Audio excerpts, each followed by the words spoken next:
Bienvenue à tous les deux, de retour sur Tech Care Europe. On a comme invité, toujours Laurent Malherberg, mais maintenant le docteur François Sarkozy. Bienvenue. Bonjour, merci pour votre invitation. On est ravis de te recevoir. Ravi d'être là. Avant de se lancer dans le sujet, je voulais faire une petite introduction, j'avais une petite question pour toi. Donc tu es médecin de formation en pédiatrie. Tu as consacré la majorité de ta carrière aux enjeux de la santé, de la prévention et de l'innovation. Et tu as, après avoir travaillé dans l'industrie, t'es lancé dans l'entrepreneuriat, sujet qui revient souvent sur ce podcast. Au lieu de te poser la question de comment tu vas, je voulais aborder une question qui est en rapport plus avec ton livre. Quel âge te sens-tu en ce moment ? Alors, je ne suis pas seulement médecin de formation. J'ai été médecin à l'hôpital pendant plus de 10 ans. J'étais interne des hôpitaux de Paris. Et donc oui, la santé est ma passion. Et j'ai eu la chance d'aborder la santé sous différentes perspectives. En tant que médecin, en tant qu'industriel, chercheur, développeur de médicaments, en tant que communicant, en tant qu'entrepreneur, avec toujours une perspective de santé publique. Merci pour la question, parce que c'est un chapitre complet que j'ai consacré dans le livre. Quel âge avez-vous, quel âge as-tu, n'a pas de sens. Pourquoi ça n'a pas de sens ? Parce qu'il y a des trentenaires qui peuvent être sédentaires, grabataires, avec peu d'énergie. Et à l'inverse, il y avait un Jean d'Ormesson qui est mort jeune.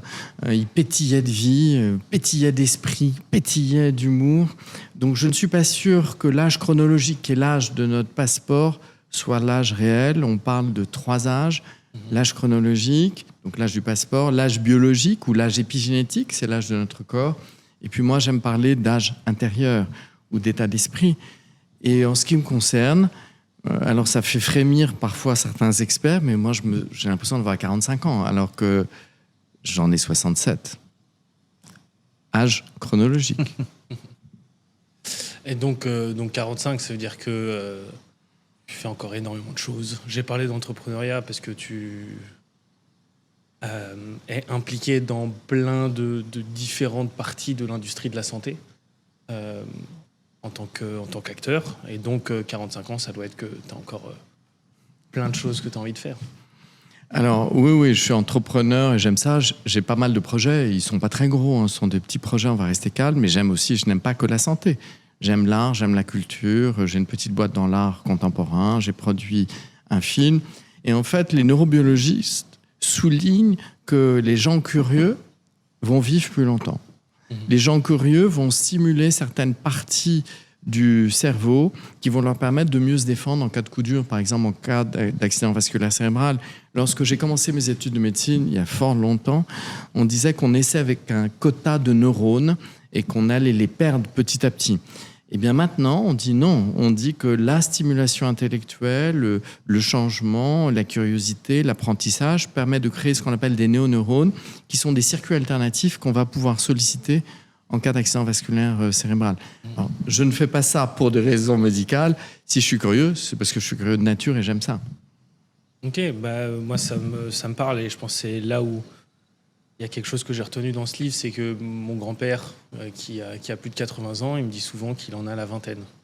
Et ça se voit dans son humour et dans son énergie.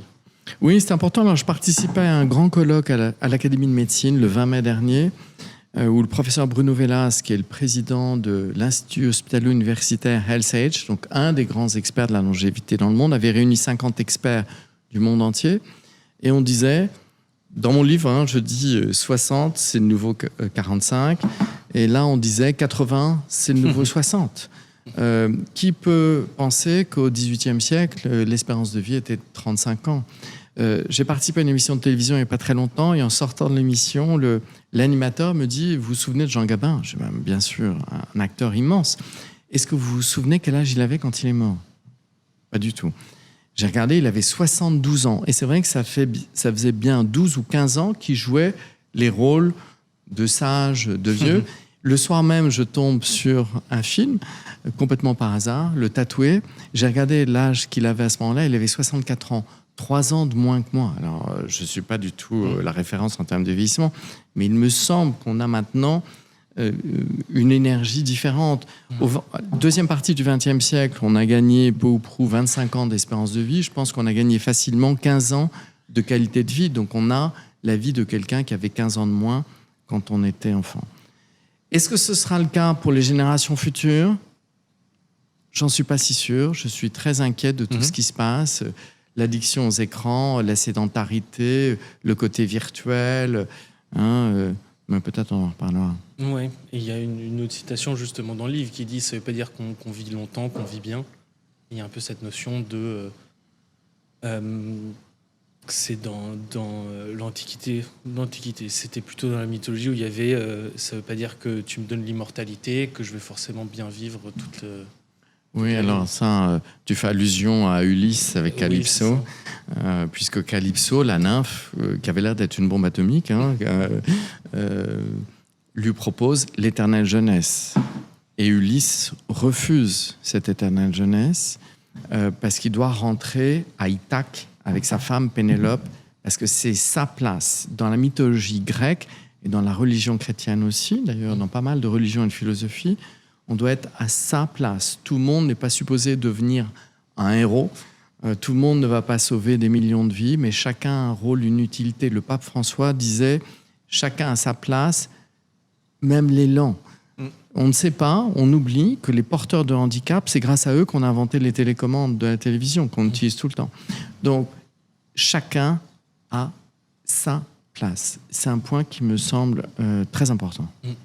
Et on a fait des épisodes juste avant, on a beaucoup parlé de ces 3 dernières années où tu deviens entrepreneur. C'est quand même quelque chose qui est assez intense. Et donc, je te renvoie la question aussi à toi. Quel âge te sens-tu en ce moment ? Moi, c'est intéressant parce que je suis devenu entrepreneur à 56 ans. Et je discutais récemment avec quelqu'un qui avait été devenu entrepreneur beaucoup plus tôt et qui, lui, a superbement réussi. Et il me disait, je lui dis, oui, moi, je suis devenu assez tard, j'ai travaillé dans des grands groupes, un peu classiques, etc. Et il me disait, en fait, Laurent, il y a un moment pour tout. Et toi, ça fait partie de ton histoire. Il a fallu un cheminement, et puis c'était le bon moment, tu es devenu entrepreneur. Moi, je suis devenu entrepreneur, c'était il y a 15 ans. Mais voilà, en fait, ce que j'ai vraiment retenu, c'est que chacun a un peu son chemin. Il faut accepter que ce soit son chemin et pas se dire ah ben oui mais l'autre ceci, l'autre cela. Donc il y a aussi, je pense qu'il faut garder ça à l'esprit, c'est qu'il y a un chemin pour toi en fonction de ton histoire, en fonction de ta famille, en fonction de tes épreuves, en fonction de tes qualités. Puis parfois il faut mûrir et à un moment donné tu es prêt à faire quelque chose. Donc ça pour moi c'est un élément qui est clé. Et c'est vrai qu'à 56 ans il y a un côté, si on le qualifie très jeune, mais un côté stimulation cognitive. C'est vrai que peut-être beaucoup me disaient, je me souviens, quelqu'un m'avait dit à 43 ans, toi tu as 43 ans, tu ne changeras plus, qui tu es comme homme, c'est fini, en fait tu ne changeras plus. Ça m'avait profondément déprimé. Et moi, depuis que je suis entrepreneur, la remise en cause, le questionnement, la découverte, la curiosité, c'est tous les jours. Bien sûr, 30 ans d'expérience, beaucoup de connaissances, beaucoup de certitudes. Mais 3 ans d'entrepreneuriat, beaucoup de remise en cause. Donc il y a aussi ce côté qui, je ne sais pas si c'est qui maintient très jeune, mais qui maintient très ouvert, très curieux, très stimulé. Et ça, c'est fantastique. On a discuté aussi. Vive le changement. Vive le changement. Vive le changement et la stimulation. J'aime bien ce que tu dis sur le parcours. Je pense que nous sommes plus le résultat de nos épreuves, de nos échecs et de nos difficultés que de nos succès. Je pense qu'on est plus formaté par cela. Alors, à un moment, dans mon livre, je dis, mais j'aimerais bien être 20 ans en arrière avec la tête d'aujourd'hui. Parce que j'ai l'impression d'être bien planté sur mes 2 pieds, d'être plus heureux maintenant qu'il y a 20 ans, ou qu'à 20 ans, pas qu'il y a 20 ans, mais qu'à 20 ans. Oui, mais je ne serais pas qui je suis maintenant. Parce que si j'avais la tête d'aujourd'hui, j'aurais peut-être pas fait les mêmes erreurs, mais du coup, je serais différent. C'était mon chemin.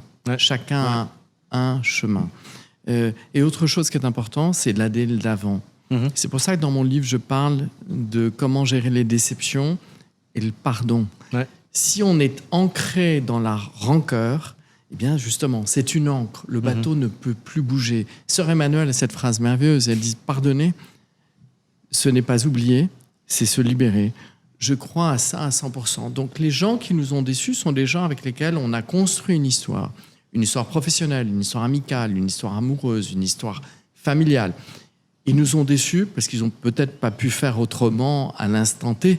Si on ne retient que la partie négative, on occulte tout ce qui a été de positif, mais surtout, on ancre le bateau. Si on pardonne, on va de l'avant, on peut continuer à avancer. Et je trouve que c'est très joli ce que tu as dit, parce que c'est 100% ce que je pense. Alors, comme disent mes enfants me disent « Tu trouves toujours les gens intelligents qui pensent comme toi. » Peut-être qu'il y a un biais. Tu abordes beaucoup de sujets comme ça, philosophiques, et je trouve ça très intéressant parce que moi, je me suis posé la question, comme toi, tu as une nouvelle perspective sur ce que tu vis tous les jours. Moi, je me suis demandé pourquoi est-ce que tu as écrit ce livre. Et ça reflète aussi un peu des discussions que j'ai avec mon père, qui s'est aussi demandé si il devrait peut-être écrire un livre. Et donc, c'est une question qui est dans ma tête pendant que je lis ça. Au milieu de ma vingtaine, il y a quand même des sujets qui choquent, mais qui me restent un peu dans la tête. C'est des choses auxquelles on réfléchit quand on commence à construire sa carrière, construire sa famille, ses relations. Et donc, je voulais un peu avoir ta perspective sur ça, peut-être donner des conseils si des gens veulent écrire des livres. Alors pourquoi me suis-je lancé dans cette nouvelle aventure ? En fait, elle a commencé à 3 ans, puisque j'avais écrit un premier livre qui s'appelle « Vieillir heureux, c'est possible », qui était une synthèse de la science, de la longévité. Je l'avais écrit parce que je pensais que si j'avais compris comment ça fonctionnait, il n'y avait pas de raison que les autres ne comprennent pas. Et donc c'était un livre vraiment, une espèce de simplification de la science avec quelques illustrations personnelles. Et mon éditeur, les éditions Le Duc, qui appartiennent au groupe Albin Michel, comme ça n'a pas trop mal marché pour un premier livre, m'ont demandé d'en écrire un autre, très personnel. Et première réaction, j'ai dit, mais ça n'intéressera personne. Et l'éditeur, qui est un très bon éditeur, je le remercie, me dit, détrompez-vous, les gens vont retenir les expériences personnelles plus que la science. Et du coup, j'étais arrivé à ce déjeuner pour dire non, je suis sorti, j'avais dit oui. Et c'était un peu comme un défi. Et après, c'est devenu... Donc j'avais carte blanche, là j'avais pas de substratum sur lequel me reposer, je choisissais ce sur quoi j'allais parler. L'inspiration est arrivée, puis moi j'aime écrire, et puis c'est une forme d'introspection. C'est aussi une forme de bilan d'étape, en disant remettre les choses en perspective. On ne prend jamais le temps de le faire. L'écriture, la réflexion, je le pense, est nécessaire. Moi, ça m'a fait du bien, ce livre. Et effectivement, l'éditeur ne s'est pas trompé, parce que je reçois des messages de lecteurs que je ne connais pas, extrêmement touchants. L'histoire personnelle les a interpellés, a fait toujours un moment référence à sa propre histoire. Si ça peut permettre de donner l'envie à quelques-uns de bouger, d'avancer, si je peux être juste un déclic, un révélateur, rien de plus, eh bien c'est formidable. Et j'ai la chance d'avoir quelques commentaires qui me laissent penser ça. Et c'est extrêmement gratifiant. C'est aussi gratifiant que quand j'étais à l'hôpital et quand j'avais l'impression d'avoir été pas complètement inutile. 40 000 personnes auraient pu le faire, mais sauf que j'étais là, à cette place-là. Si ce livre peut aider, donner l'envie, formidable. C'est ça ce que j'essaie de faire. Encore une fois, c'est beaucoup de travail. C'est pas du tout rémunérateur. Hein. Donc, juste que les choses soient claires. Mais ces retours, c'est merveilleux. Donc, écrire, oui, c'est une bonne idée. Ça fait du bien, en fait. Il y a, comme tu dis, il y a écrire et puis il y a aussi préparer et structurer un peu tout le livre que tu veux écrire. Alors après, chacun n'a pas la même structure. Il se trouve que j'ai au départ brainstormé avec une journaliste et on a fait un plan à 2. Et vous savez, me connaissant, je pense que je ne vais pas respecter ce plan parce que ça va être plutôt à l'inspiration. Donc moi, j'écris par moment parce que j'ai pas mal de boulot à côté de ça. Donc, et après, on a retravaillé sur l'articulation. comment le faire. Moi, j'écris par inspiration, mais d'autres font différemment. Ce n'est pas de la littérature, je le regrette, j'adore la littérature. On apprend la vie dans la littérature. Il faut le rappeler à tes auditeurs. Oui. Donc, ce n'est pas de la littérature, mais j'essaie de travailler beaucoup sur la forme, parce que la forme, c'est le fond qui remonte à la surface. Et si la forme est ardue ou trop complexe, on ne lit pas et le message ne passe pas. Oui. Donc, j'essaie de travailler là-dessus, sur la forme. J'ai remarqué qu'il y a une petite touche personnelle que j'ai bien aimée avec les citations que tu utilises. Moi, j'avais pensé aussi à une situation qui complètement bien ce que tu disais, mais plutôt côté des films, de Martin Scorsese qui a dit le plus personnel, c'est le plus créatif. Et je trouve que les citations, elles encadrent bien chaque partie que tu introduis. Oui, je les ai trouvées après avoir écrit les chapitres. C'est une fois que j'ai fini l'écriture, je me suis dit, tiens, ce serait peut-être pas mal d'essayer d'illustrer. Oui, il y a pas mal de citations. Cette merveilleuse citation de Camus que j'ai découverte après avoir fini le livre. C'est au milieu de l'hiver que je comprenais enfin qu'il y avait en moi un été invincible. C'est exactement ce que je pense. Je trouve ça merveilleux. D'intelligence, de précision. Donc oui, j'ai essayé de trouver quelques citations, mais qui me ressemblaient. Et une question qu'on discutait avec Auguste, est-ce que tu as le même écho chez les plus âgés et les plus jeunes? Alors, oui, bizarrement, parce qu'en fait, le processus de vieillissement ne s'enclenche pas à 50 ou à 60 ans. Le processus de vieillissement, le raccourcissement des télomères s'enclenche dès 30 ans. Et même plus que ça, moi qui étais pédiatre dans une vie antérieure, on doit se préoccuper du capital santé dès l'enfance.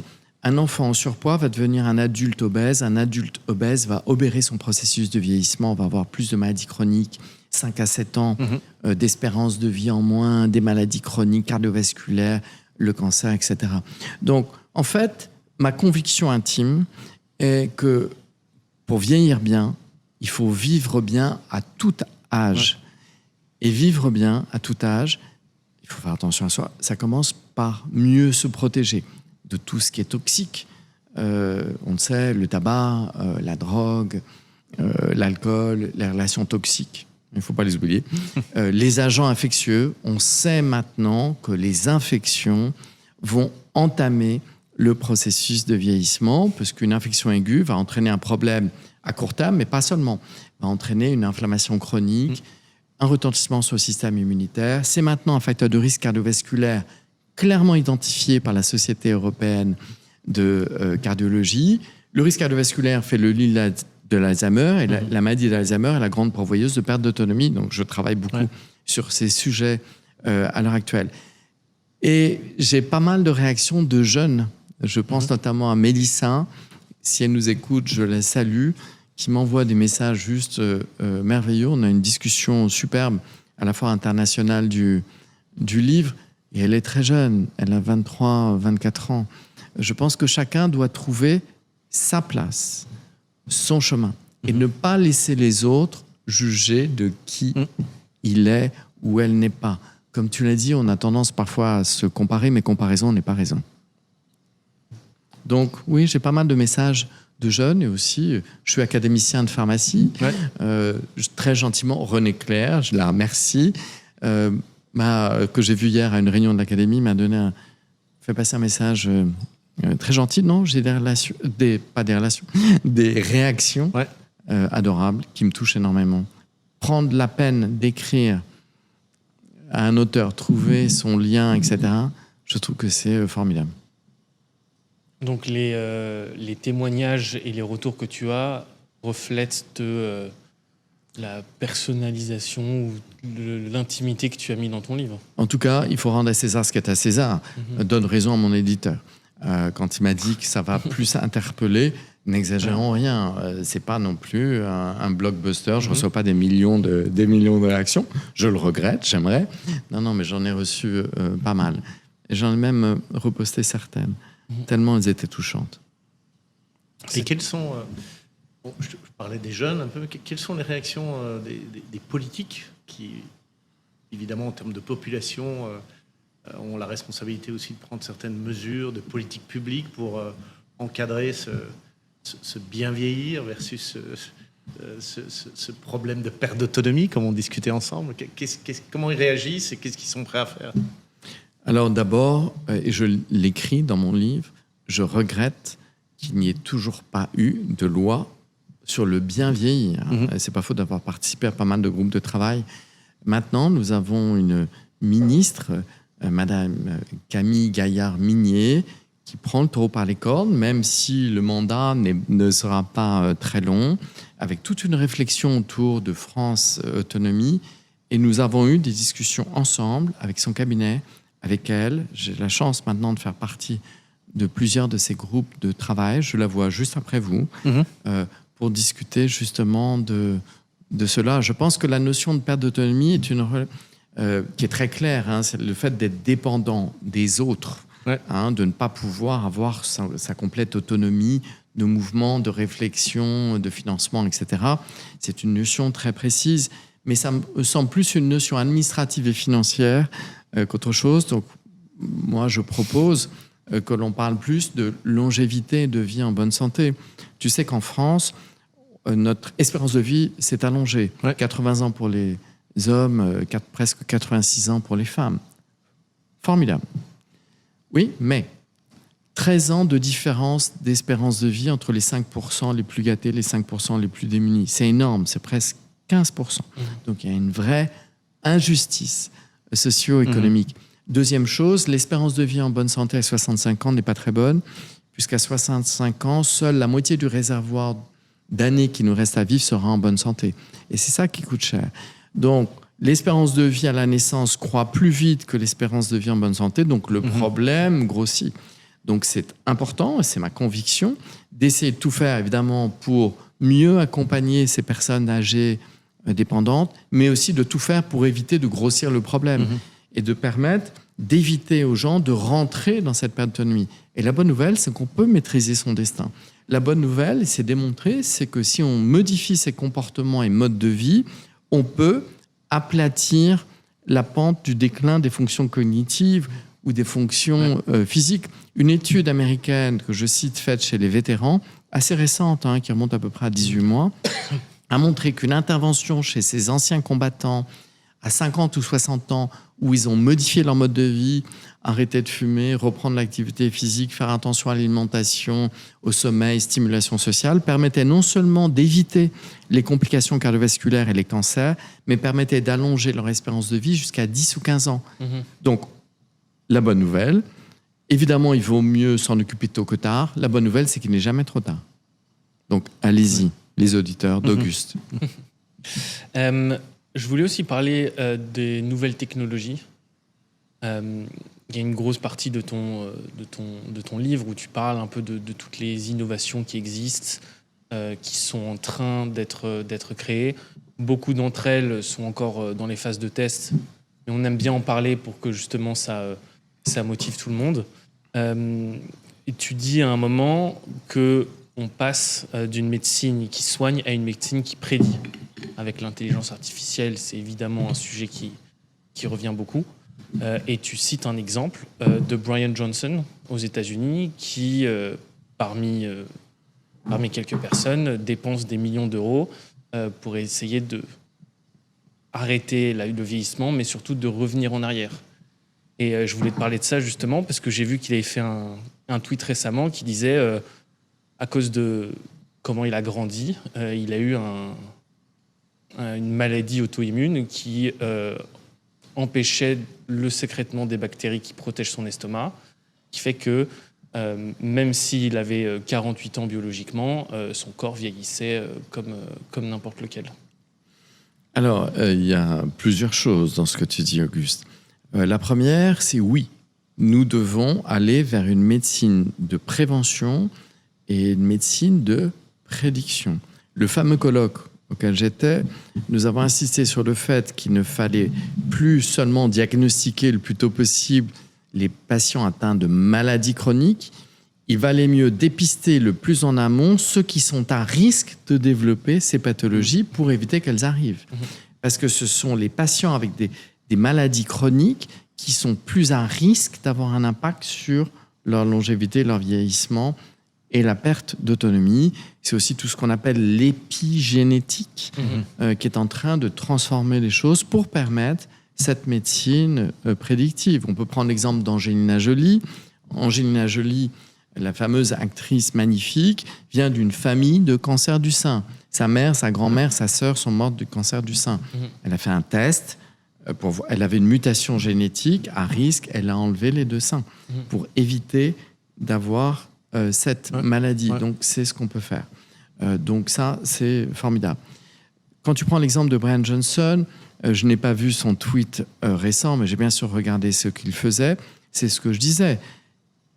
La première année, si un nourrisson, première année de vie, a une infection à VRS, le virus respiratoire syncytial, on a remarqué que non seulement il est à risque d'hospitalisation, alors Dieu merci, maintenant il y a des réponses, il y a un anticorps monoclonal, il y a aussi une vaccination maternelle qui permet d'éviter que ça arrive. Mais quand ça arrive, on a remarqué que dans les années qui suivent, les nourrissons puis les enfants vont multiplier les otites, multiplier les crises d'asthme, multiplier les bronchiolites, multiplier la prise d'antibiotiques, voire de corticostéroïdes. Ça va modifier le microbiote, c'est ce à quoi tu fais allusion avec la flore intestinale. Ça va entraîner l'antibiorésistance et peut-être un impact sur le système immunitaire. Il n'y a pas encore de preuve de lien, mais ça pourrait éventuellement être une explication pour l'augmentation des maladies auto-immunes chez les jeunes adultes. Donc quand je dis préserver votre capital santé, c'est essentiel. Oui, c'est essentiel, d'où l'importance de la vaccination, du bouclier vaccinal. Un mot sur Brian Johnson. Parce que Brian Johnson fait des tas de choses bien. Il fait beaucoup d'exercices physiques. Il fait attention à son alimentation. Il dort. C'est parfait. Maintenant, 2 commentaires, si tu me permets. Le premier, son mode de vie. Il se réveille à 5 heures du matin. Je caricature un peu. Pour les auditeurs. Mais il se lève à 5 heures du matin, il mange des graines et un nombre de compléments alimentaires extravagants. Il est couvert d'électrodes parce qu'il se vit comme une expérimentation pour faire reculer son âge biologique, son âge épigénétique, il dit qu'il le fait, et il prend des perfusions de transfusions de plasma de son fils. Oui. Est-ce que j'ai envie de cette vie-là ? Non. Est-ce que je préfère vivre moins longtemps et avoir une vie plus heureuse ? Oui, je pense que, et c'est ce que je défends, et c'est intéressant, c'était une autre raison d'écrire ce livre, c'était de me pousser dans mes retranchements pour voir quel était mon concept. Moi, je crois à l'équilibre. Chacun doit trouver son équilibre entre discipline et plaisir. La discipline est l'alibi du plaisir. Je fais du sport tous les matins, tous les jours. Donc, est-ce que je prends mon pain au raisin le week-end ? Oui. Est-ce que je bois un verre de rosé avec mes copains ? Oui.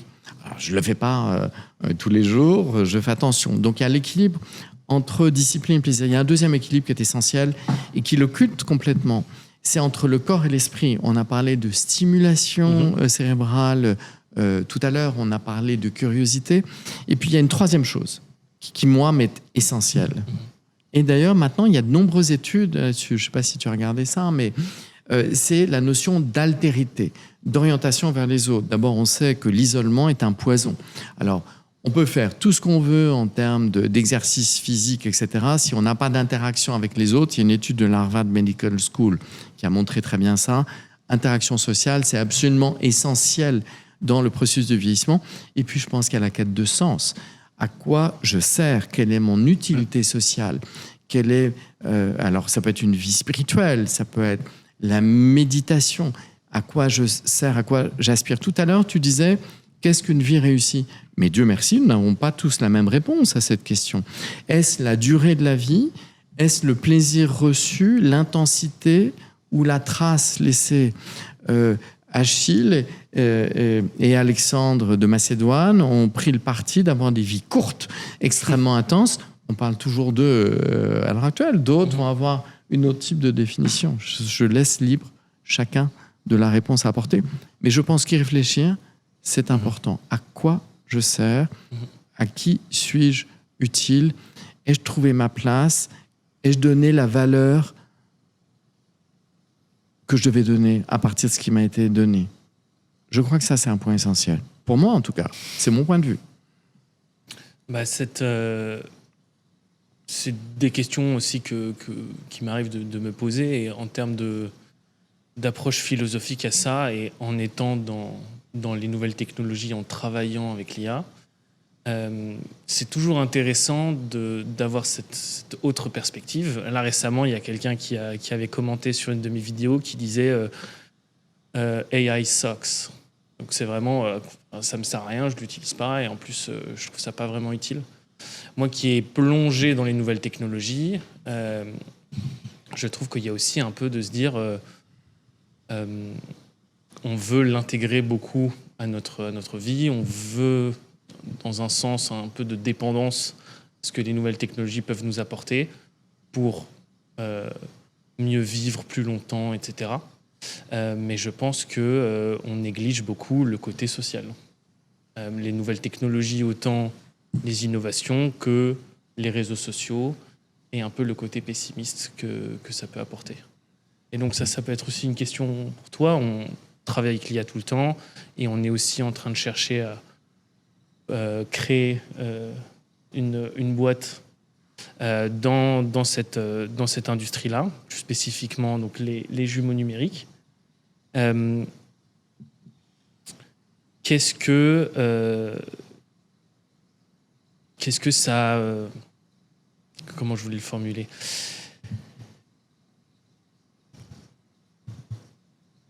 Comment trouver l'équilibre entre l'attrait pour les nouvelles technologies et sa réponse propre, c'est ça ? Ouais, c'est une question, oui. Voilà, c'est un peu comment on fait cette balance alors qu'on est dedans tout le temps. On n'oublie pas ce qui est vraiment important. Ce que tu mentionnes, le côté social, entretenir notre santé physique et notre santé mentale. Dans l'IA, il y a un peu le mythe et la réalité, ou le côté positif, le côté négatif. C'est vrai qu'il y a, on va dire, les experts de l'IA qui sont ingénieurs dans la tech et qui vont concevoir un peu les outils, donc ils connaissent un peu ce qu'il y a derrière le rideau. Et puis il y a un peu l'homme de la rue ou de tous les jours qui va se retrouver à utiliser l'IA ou parfois à subir l'IA. Il y a un premier sujet qui est, c'est la curiosité dont on parlait, c'est il faut essayer d'un petit peu gratter, c'est pour voir ce qu'il y a derrière le rideau. Moi, ce qui me frappe dans les discussions que je qualifierais discussions en ville ou dans les dîners, etc., c'est que on discute beaucoup à certains moments de quand l'IA va être là. Ou alors certains me disent, mais quel type d'IA on désire ? Et souvent, je dis, mais l'IA, en fait, elle est déjà là. Et elle est déjà partout dans nos vies. Le deuxième sujet, c'est donner des exemples. Voilà, quand je discute avec des femmes, je prends souvent l'exemple des mammographies que beaucoup de femmes font régulièrement, tous les ans ou tous les 2 ans, à partir de 50 ans ou plus tôt, en fonction des cas. Et donc, j'explique, oui, en fait, l'interprétation des images, l'IA, en fait, elle est extrêmement bénéfique. Pour les hommes, je parle des radios du poumon, par exemple, mais on peut parler des radios un peu banales, on peut parler des IRM, et puis je rentre dans certains outils un peu plus spécifiques. Et souvent, il y a un peu cette réalisation que, mais oui, en fait, c'est très concret. Et tout le monde connaît ChatGPT ou Mistral, voilà. Mais il y a un premier sujet qui est être un peu conscient de où en est l'IA et à la fois quels sont les bénéfices qu'on peut déjà en avoir aujourd'hui et où est-ce que l'IA a déjà un peu pénétré notre vie, encore une fois, au-delà des mythes ou des choses les plus visibles de la tech. Donc ça, c'est un premier sujet. Un deuxième sujet, c'est l'interface entre l'homme et l'IA, ou entre l'homme et la machine. C'est vrai que ça va nous obliger à ajuster un peu notre mode d'interaction et peut-être l'utilisation qu'on a de l'IA. Si je reste dans le domaine de la santé, dans les hôpitaux, en fait, c'est vrai que si l'IA arrive, ou la robotique, ou les outils, on va se dire, mais en fait, elle va remplacer les humains, elle va prendre nos jobs. Et ce qu'on constate beaucoup, c'est que on manque de personnel à l'hôpital. Et ce qui va se passer aussi, c'est que à l'hôpital, les gens vont prendre leur retraite, comme partout ailleurs. Et en fait, l'IA, dans ce cas-là, et puis tous les outils, vont en fait être des outils qui vont aider le personnel qui va rester à justement continuer à délivrer une médecine de qualité vont dans beaucoup de cas aussi permettre aux médecins, aux infirmières, aux aides-soignantes, vont permettre de passer leur temps disponible face aux patients, alors qu'on aura tous ces outils beaucoup plus efficaces autour qui vont faire toutes ces tâches administratives, interprétation, compte-rendu, prévention, suivi des dossiers patients, etc. Donc, qui vont être un bénéfice aussi significatif. Donc ça, c'est tout ce qui est interface avec les gens qui n'utilisaient pas l'IA avant. Ils vont devoir apprendre à utiliser l'IA, que ça devienne un outil de tous les jours, un peu comme ils sont mis à parler l'anglais ou un peu comme ils ont appris dans leurs études de médecine, un peu les marches à suivre ou les diagnostics à faire. Ils vont devoir justement se mettre à utiliser l'IA. Et puis troisième chose, il y a quand même aussi tout un sujet qui est qu'est-ce qu'il ne faut pas faire avec l'IA ? Qu'est-ce qu'il ne faut pas faire avec les outils ? On parlait, tu as mentionné au début de notre discussion, l'addiction aux social media ou l'addiction aux outils des jeunes ou des très jeunes. Et c'est vrai que souvent les addictions, au plus tôt on commence, au moins on peut s'en défaire. Et aussi, on constate qu'il y a des impacts sur le développement du cerveau assez significatifs si on est trop dans les outils IA ou social media trop tôt, qui malheureusement modifient le développement du cerveau, peut modifier la capacité à agir comme un être social, aller vers les autres, se confronter, bien sûr avoir les limites de la confrontation, créer des relations humaines. Et on se rend compte qu'effectivement, ça peut aussi, dans certains contextes, sur certaines personnes, limiter l'interaction. Et si ça arrive très tôt, on se rend compte que plus tard, ça peut créer des problèmes. Donc il y a aussi un certain nombre de choses où il faut se dire quelles sont les limites à mettre, parce que l'IA n'est pas bénéfique. Et quand on dit l'IA, c'est un terme très général. Oui. D'ailleurs, c'est aussi intéressant quand on regarde un peu les habitudes de certains grands entrepreneurs de la tech et ce qu'ils font avec leur famille. On remarque aussi certaines limites qu'ils peuvent mettre à leurs enfants ou dans les écoles dans lesquelles ils les envoient, etc., qui illustrent bien ces limites et cette réflexion que je partage. Ça veut dire quoi, ces regards? Ça veut dire des réactions? Moi, je crois que il ne faut pas confondre outil et finalité. Pour moi, l'IA est un outil absolument merveilleux en médecine, tu l'as très bien dit. Dès qu'il y a une image, l'IA fait beaucoup mieux que les hommes. Un grand entrepreneur de l'IA que je connais bien, Eric Schmidt, pour ne pas le nommer, disait que dans 5 ans ou dans 10 ans, sans doute il y aura une IA plus intelligente que la somme des intelligences humaines. Donc c'est assez vertigineux. Donc c'est un outil extraordinaire, en tout cas en matière de santé. Oui, c'est superbe. La seule chose, c'est qu'un bémol, à l'heure actuelle, il n'y a pas une grande hiérarchisation sur la qualité des sources d'information. Donc il faut se méfier de ça. Maintenant, les nouvelles IA vont permettre de répondre à cela. Deuxième chose, moi, ce qui me fait un peu peur, c'est qu'on ne sache plus du tout mettre les mains dans le moteur. Ça veut dire quoi ? Ça veut dire qu'on perde toute agilité intellectuelle de raisonnement. Laurent a parlé effectivement de l'impact sur la formation. Oui, on a même remarqué que les parents addicts au téléphone, ça a un impact sur leurs enfants parce qu'ils discutent moins avec leurs enfants. Vous voyez, je ne sais pas si vous voyez aussi au restaurant, les familles, chacun est sur son portable. Je trouve ça terrifiant. Moi, j'aime la discussion. Alors, certains post-humanistes, je ne suis pas hédoniste comme Brian Johnson, je ne suis pas post-humaniste. Certains post-humanistes disent, après tout, on n'a plus besoin des humains, puisque la super IA va faire beaucoup mieux. Et vous savez, maintenant, on peut enregistrer ce qu'on dit pendant quelques temps, et on peut avoir une copie, un ersatz de François, que ma petite fille pourra consulter dans 50 ans. Vous imaginez la dystopie affreuse qu'aurait dit mon grand-père. Moi, je veux pas de ça. Moi, je veux qu'elle se souvienne des souvenirs communs. Je veux qu'elle se souvienne des émotions comme moi, je me souviens de mes souvenirs avec mon grand-père qui est mort quand j'avais 13 ans. Et j'y pense tous les jours. Donc, jusqu'où ne pas aller est sans doute une question assez fondamentale. Il y a des discussions en cours entre les Américains et les Chinois, nous ne sommes pas dedans, pour parler justement de coordination, pour travailler là-dessus. Donc oui, un outil absolument merveilleux, en tout cas dans la médecine, pour la médecine préventive, formidable, pour la médecine prédictive. Maintenant, vous savez qu'on ne traite plus un cancer, on ne traite pas le cancer du sein, ça ne veut rien dire. On ne traite même pas un patient, on va traiter la tumeur spécifique de la patiente untel en fonction de sa carte d'identité moléculaire.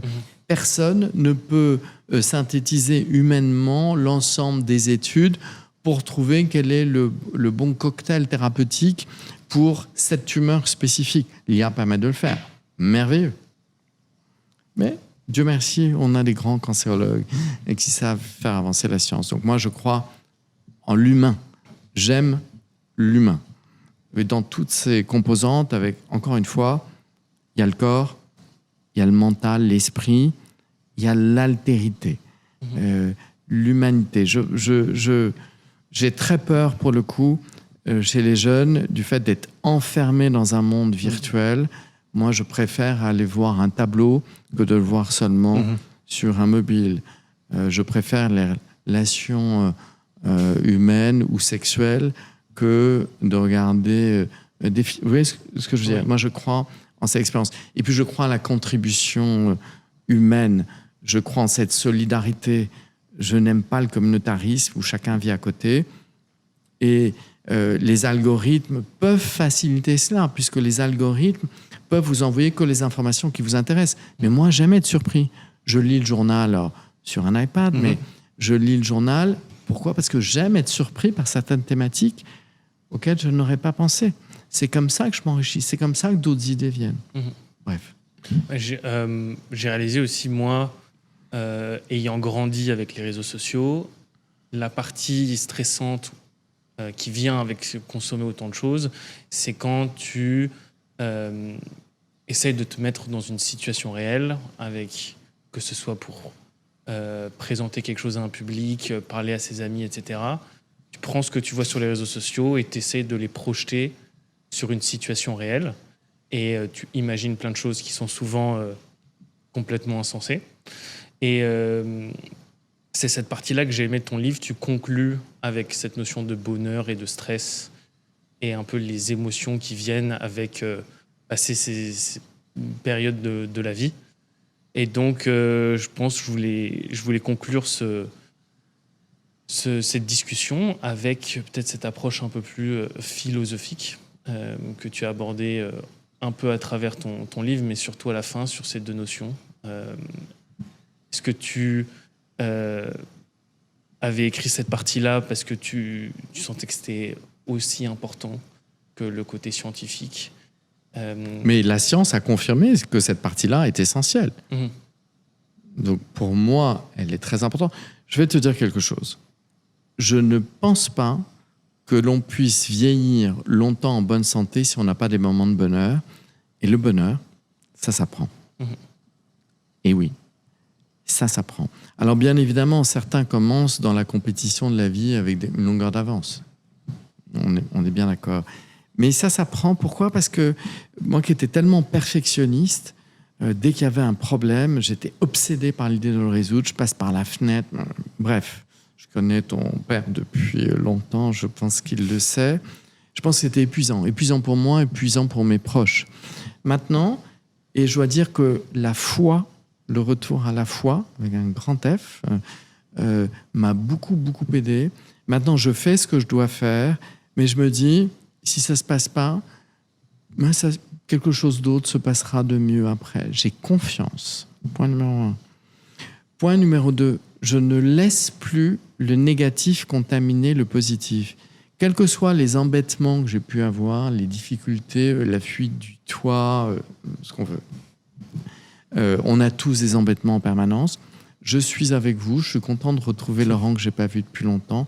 J'en profite. Je ne laisse plus le négatif contaminer le positif. J'essaie de circonscrire le négatif, ou ce qui est plus difficile, à sa juste dimension pour éviter d'avoir la double peine. Troisième chose, j'ai parlé des déceptions, de l'importance du pardon.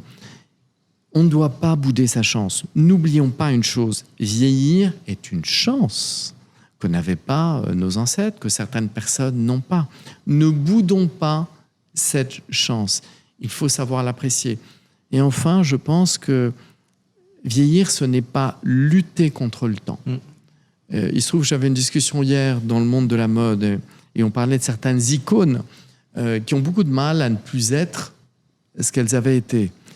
Et on trouvait ça très triste de les voir comme cela. D'autres assument leur âge. On apprivoise le temps. Une autre conviction intime, chaque âge a ses contraintes. Mais chaque âge a ses atouts et ses bonheurs. L'avantage de gagner en sagesse, en maturité, moi je hiérarchise beaucoup mieux les choses. J'essaie de ne voir, j'ai bien sûr des obligations professionnelles évidemment, ou même sociales, que j'essaie de restreindre le plus possible. J'essaie de ne voir que les gens qui m'intéressent, qui m'amusent ou que j'aime. On réfléchit aussi plus vite, on sait plus, on voit le verre à moitié plein. Il y a plein d'avantages. Et peut-être pour conclure, Meryl Streep a cette formule merveilleuse. Je parle de l'apparence aussi. Bien sûr que la beauté est un merveilleux passeport. Mais elle a cette formule merveilleuse. Elle dit « Ne m'enlevez pas ces rides du coin des yeux qui sont le témoin de mon émerveillement devant le monde. » J'adore. Ouais. C'est beau. Et puis peut-être autre chose. André Comte-Sponville, vous savez, a une formule très jolie quand il parle du bonheur. Il dit qu'il faut être moins dans le passé, moins dans le futur, plus dans le présent. Et il le traduit de façon merveilleuse. Il dit qu'il faut regretter moins, espérer moins et aimer plus. Et je conclus mon livre en m'appropriant sa formule, mais en la modifiant. C'est la notion de lumière au bout du tunnel. Je dis finalement, il faut regretter moins, aimer plus et espérer toujours et encore. Et je pense que ça, c'est vraiment la lumière qui nous guide, qui, moi, me guide. Le bien vieillir, c'est un pilier de ce qu'on fait à Ballas Invest, dans notre fonds d'investissement. Et donc, pour conclure, toi aussi, un petit mot sur cette partie-là, qui est une partie très, très importante des investissements que tu as décidé de faire à Ballas Invest. Écoute, il y a une réaction aussi, parce qu'on parle des situations, moi, une situation que j'aime bien aussi, qui est de dire que le voyage ou le chemin est aussi important que le résultat ou l'arrivée. Et ça, c'est très important, parce qu'on a tous des ambitions, etc. Parfois, elles arrivent au bout d'une semaine, parfois, elles se réalisent au bout d'un an ou 5 ans. Et c'est vrai que profiter du voyage est très important. Ça permet d'avoir des joies au fur et à mesure versus n'attendre que la joie ultime pour profiter du bonheur. C'est quelque chose que j'ai appris aussi, parce qu'étant jeune, on a des grandes ambitions, etc. Et célébrer tout le long, et aussi pas simplement célébrer quand on arrête des résultats, mais profiter du voyage. Et si le voyage n'est pas agréable, c'est de changer de voyage. Voilà. Pour revenir aux startups, c'est vrai que c'est un sujet, là, le bien vieillir, ou le sujet de vieillir heureux, profiter de la vie. C'est un sujet qui m'a à la fois intéressé et passionné il y a quelques années, et j'ai décidé d'aider en fait une société qui s'appelle Monka, dont le sujet c'est en fait aider les aidants. Évidemment, avec le concept en aidant les aidants, on va permettre à toutes les personnes un peu plus âgées ou qui deviennent un peu moins autonomes de rester autonomes et justement de bien vieillir. Alors c'est très intéressant parce qu'on a passé sans doute une paire d'années à comprendre ce qui pouvait être utile. Quand on a le concept, c'est très bien, mais ensuite, comment faire concrètement ? Et peut-être 2-3 outils rapides pour résumer. Il y a un premier sujet qui est de dire on a tous des besoins différents. Donc c'est important assez rapidement de pouvoir se dire, quand on a quelqu'un jeune, moins jeune, qui vient et qui dit ben voilà, moi je dois aider quelqu'un dans ma famille, parent, un membre du couple, femme, homme. En fait, qu'est-ce que je dois faire ? Quelles sont les priorités ? Donc ça, c'était un premier sujet qui est un diagnostic rapide des priorités. Il ne faut pas tout faire, il faut pouvoir se focaliser, parce que si on veut tout faire, on n'y arrive pas, on est débordé, on est stressé, donc prioriser. Le deuxième sujet, c'est le côté humain. On a besoin de quelqu'un à qui parler, qui va sur base de ce résultat qui est aidé par l'IA, qui va pouvoir d'abord valider ce résultat, écouter la personne et puis mettre ce côté humain dans toute la gestion de la prise en charge au début, quand on a ce gros moment de stress, qu'on est perdu, qu'on ne sait pas quoi faire, et puis après tout le long de la prise en charge. Donc deuxièmement, une infirmière à disposition qui va interagir avec l'aidant, homme-femme, pour justement pouvoir prioriser les choses à faire. Et puis troisièmement, en fait, une organisation de prise en charge qui va être à la fois des outils d'IA qui vont permettre de prioriser, de rationaliser un certain nombre d'activités, d'automatiser un certain nombre de choses à faire pour les prises en charge, pour les demandes d'aide financière, pour les prises de rendez-vous, mais aussi combiné avec une prise en charge humaine et justement va aider à avoir accès à ces ressources qui parfois ne sont pas géographiquement très proches ou qui ne sont pas disponibles ou parfois ne sont simplement pas connues alors qu'elles sont proches et disponibles. Et donc ça, c'est le troisième pilier. Donc un pilier diagnostic IA, un pilier humain et puis après un quotidien qui permet de faire les deux. Et là, on est vraiment à une étape où tout ça a été défini et a commencé à être mis en place et on voit une extrêmement bonne réponse, mais qui est plutôt une demande. Et là, on est dans la partie maintenant déploiement à plus grande échelle. Et c'est à la fois très exigeant, mais passionnant. C'est sûr que d'être acteur dans un projet comme ça, c'est assez exceptionnel. Et d'avoir pu aider aussi à développer tout ça, ça a été une très belle partie de mon année dernière. Et là, évidemment, un clin d'œil à Étienne Ruby, le CEO de l'entreprise, et Benjamin Rimaud, le directeur médical, mais en fait médecin qui au quotidien, maintenant, il a passé toute sa vie dans les EHPAD et différents établissements, justement, à aider un médecin en place. Et quand il s'est dit que beaucoup dépendait de lui, comment est-ce qu'il peut en fait utiliser l'IA pour démultiplier ses compétences, qu'elles soient mises à disposition de beaucoup. Et donc entre lui et Étienne, c'est ça qui a stimulé et initier leur projet, au-delà des aventures personnelles, évidemment, où ils ont besoin d'un outil comme ça.